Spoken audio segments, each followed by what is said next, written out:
Well, hello everyone, and welcome back to a brand new installment in our reviewed and ranked series. We are tailing out the basic roster outside of unlockable and DLC characters, but there's still a couple of powerhouses left in the roster. And today we will be looking at the statistically proven most liked character across the Marvel canon, and that is Spider-Man.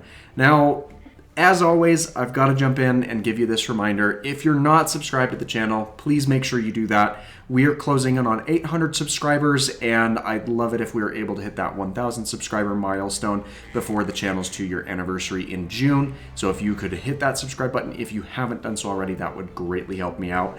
And as always, if you enjoyed today's video, make sure that you leave a like, as that helps other people know that you're enjoying what I'm doing here.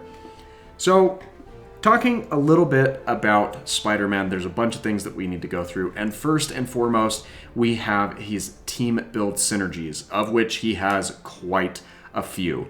To start, we have the defensive synergies that he possesses. There are 2 of those, and they are with the New Avengers and Generations. He also has 2 resilience synergies with the Web Warriors and Big Brains. And then we move into his singular synergies. He has a Mastery synergy with Agile Fighters, an Energy synergy with Wisecracking Warriors, and a Strength synergy with Fantastic Four Reserve member. So all things considered, his synergy-based team building reference points are more for a defensive playstyle. However, there are still plenty of applications that you can use him in when it comes to bolstering the offensive capabilities of your teammates with those energy and strength synergies. They just provide a little bit more oomph to the team layout if that's something that you're particularly looking for. So let's now transition over and talk a little bit about the base abilities in Spider-Man's kit.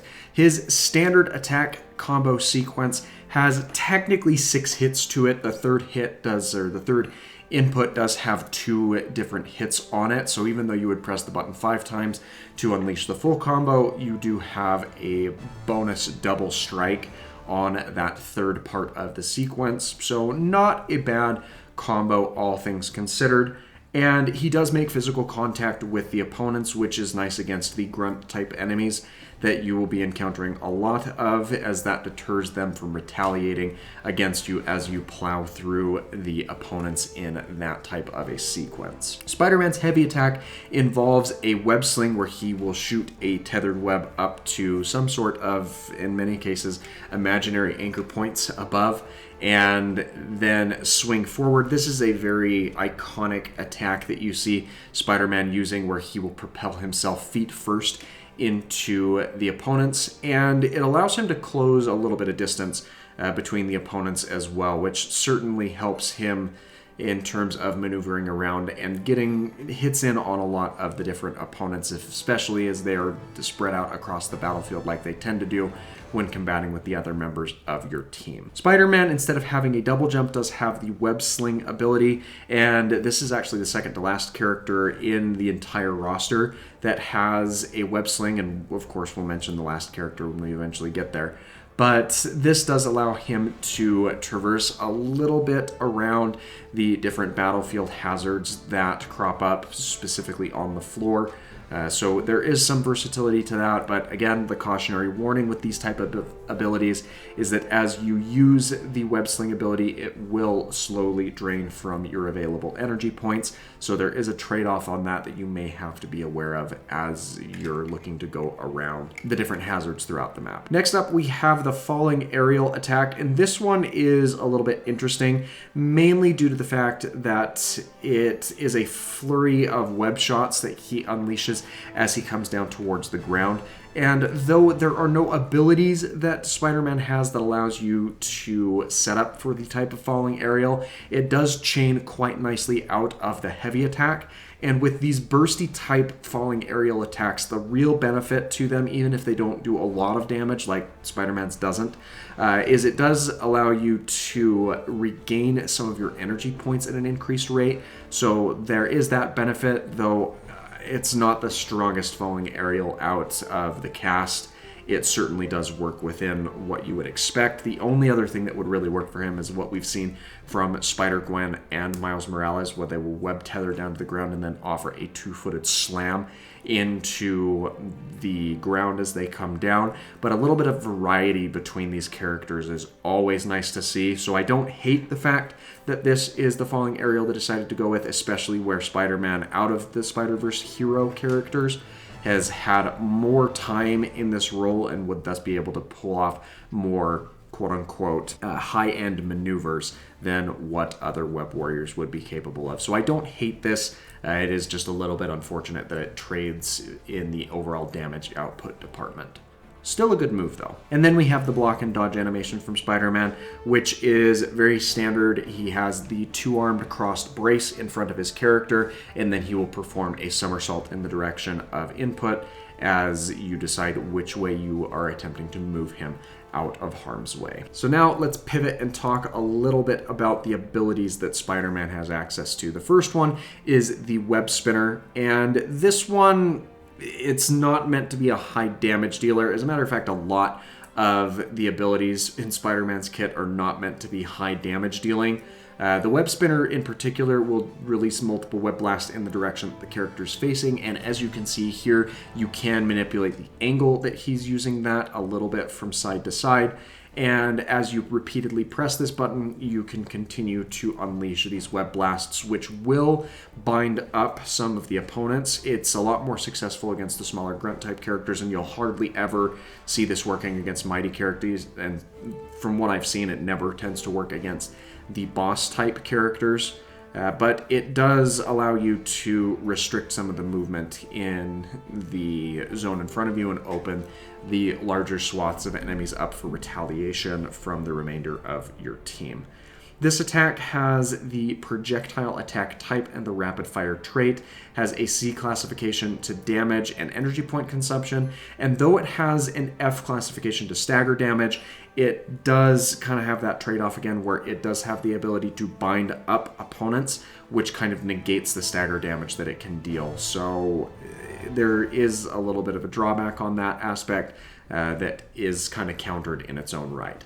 As this ability is ranked up, it benefits from a reduced energy point cost, an increase to the attack damage, an increase to the binding abilities of the attack, and finally a reduced chance of being interrupted on startup. Spider-Man's second ability is one of those abilities that is not able to be synergized with the rest of his team, but this one actually is a little bit better in terms of the bind attribute that it has and plays off of the more technical aspect of the character that's more unique to Peter Parker's version of Spider-Man. And this is in the form of the Spider Drone, where a web attack will be unleashed upon the enemy that is targeted by the drone, and they will then be subject to a bind type ability. And as a trade-off, this does not deal good damage at all, but it is a lot better at wrapping up the opponent that it comes in contact with. So there is that benefit to the attack itself. It's still fairly conservative on the energy points consumed, having that C classification, and maintains the projectile attack type. But as you rank this attack up, it will get better in terms of how long it detains the opponents for, as it primarily benefits from reduced energy point cost, but later on has the benefit of having its binding abilities improved twice with the next two rank ups before finally having that reduced chance of the attack being interrupted. Spider-Man's third ability is his best damage dealer comparatively of the abilities that he has, which is titled the Web Crush. This involves Spider-Man swinging a giant ball of webbing, crushing enemies in front of him. And unlike some other characters that we've seen, mainly Spider-Gwen, that use this type of attack, Spider-Man will use this attack to crush down directly where he's standing instead of swinging in an area around him, which does play off a little bit of the overall damage potential, but is still a decently powerful move, despite the fact that it has the classification of C in damage, stagger damage, and energy points consumed. This ability has the melee attack type and the slam synergy trait. And the remaining abilities for Spider-Man benefit from a reduced energy point cost, an increase to the attack damage, increase to the stagger damage dealt, and finally that reduced chance of the attack being interrupted. Spider-Man's final ability is the Sticky Situation, and this is the most wide area of coverage attack when it comes to that bind ability in the entire cast, let alone within Spider-Man's kit.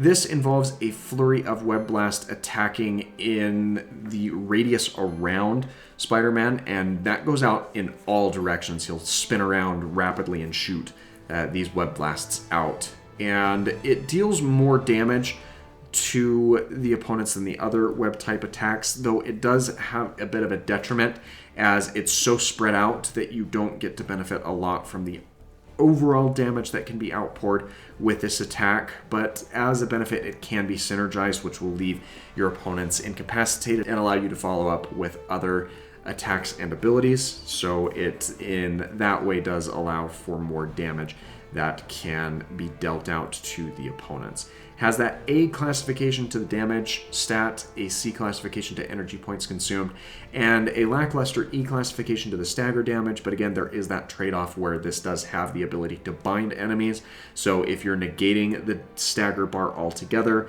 then you really don't need to worry about the damage you're dealing to said stagger bar.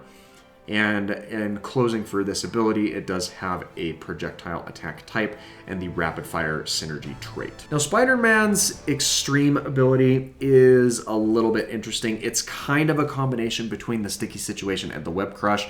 He will first throw a mat of webbing down on the ground, which will slow some of the opponents that are caught up in that area.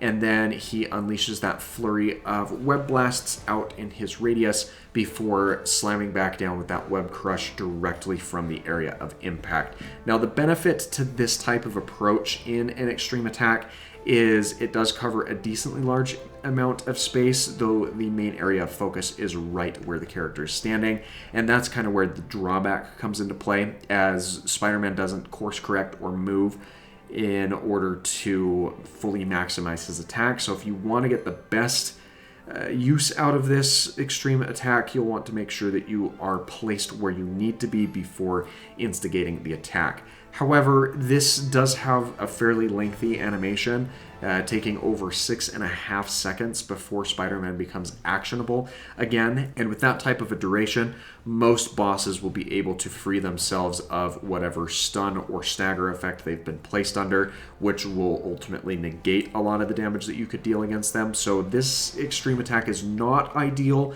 in settings against boss-type characters, but it does do significantly better comparatively against large swaths of grunt and mighty type enemies. So having looked at everything that Spider-Man has to offer, we now need to determine where he belongs within this tier list. And I'm pretty conflicted, if I'm going to be completely honest, because Spider-Man doesn't have a whole lot of damage output compared to a lot of the other characters on the cast, but he does facilitate in-game battle damage potential due to the fact that he incapacitates large amounts of enemies when you come in contact with them. But standing on his own, which is how I've been analyzing each and every one of these characters, that's really kind of how I'm going to have to pass judgment on him.